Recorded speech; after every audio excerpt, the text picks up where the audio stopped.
اور ہے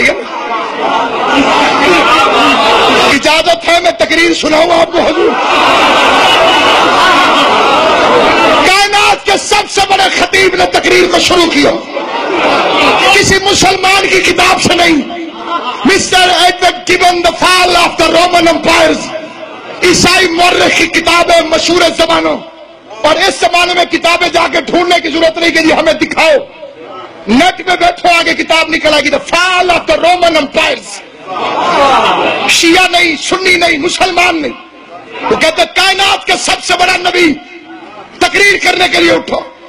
اس کا all the people of the Quraysh,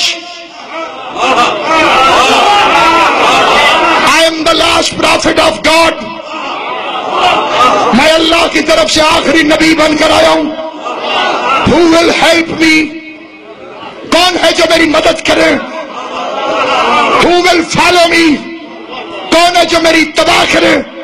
He will make my minister, my caliph and in charge of my faithful mission.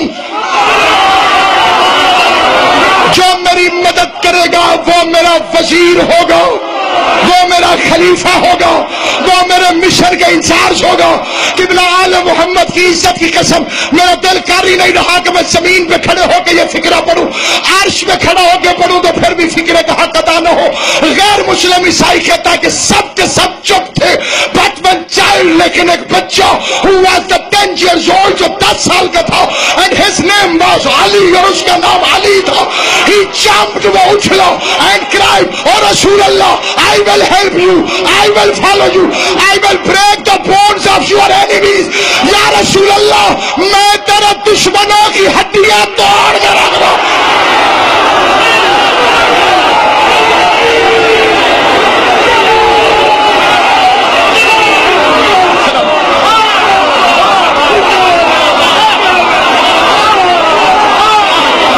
میں تیری مدد کروں.